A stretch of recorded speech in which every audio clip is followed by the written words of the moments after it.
gives birth during wild P.olice chase as the dad tries to get her to hospital.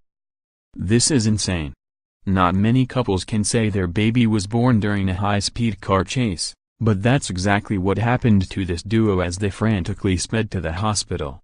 Talk about starting the new year off with a bang. Carla Wine and Tiffany Von Glan were racing to the hospital early in the morning on January 1st as Tiffany experienced surprise contractions. Trying to make it to the hospital in time, Carl ended up speeding along the way. As a result, the couple found themselves caught up in a high-speed police chase on the highway, and their baby daughter, Anastasia, was born in the midst of it all. Click here to see some of the cutest celeb babies in Hollywood. Frantic that Tiffany would give birth any second, Carl was driving between 90 to 95 miles per hour on the interstate in South Carolina when police ordered him to pull him over. The new dad, however, refused to comply with the police's demand at his wife's request.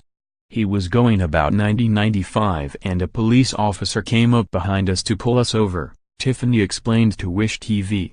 And he was like, "Do you want me to stop?"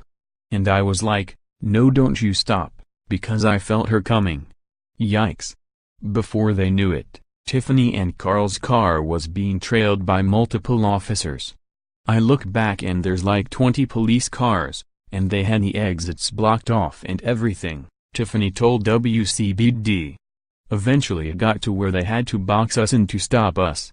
After police managed to stop the vehicle, Carl was handcuffed for safety reasons, because they were saying there are people out there that will fake having a pregnant wife, Tiffany said.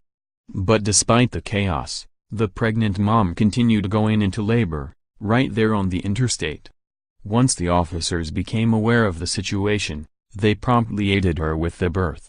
Believe it or not, little Anastasia ended up being born on the hood of her parents' car. It happened so fast and the guy that delivered her was just there, Carl said of the unnamed officer who performed the midwife duties. When you're going to the hospital to have a kid, you imagine high speed, cops around you, but yeah, that happened. The infant was born 3 weeks early and was considered high risk, which is why Carl and Tiffany were in such a rush to get to the hospital. I was told she was a high-risk pregnancy and the way she was sitting at the time, she would have gotten stuck and I would have had to have a C-section, the new mom shared. So I was thinking there was no way I could have her naturally. Thankfully, the delivery was smooth and both mom and baby are healthy. I'm sitting there, watching her born on the hood of the car. Fireworks going off in the background because it's New Year's, and then they let me out of handcuffs, and the cops started clapping and congratulating us, Carl said. Now that's an epic birth story. Tell us, Hollywood lifers, how crazy is this birth story? Congratulate the happy couple below.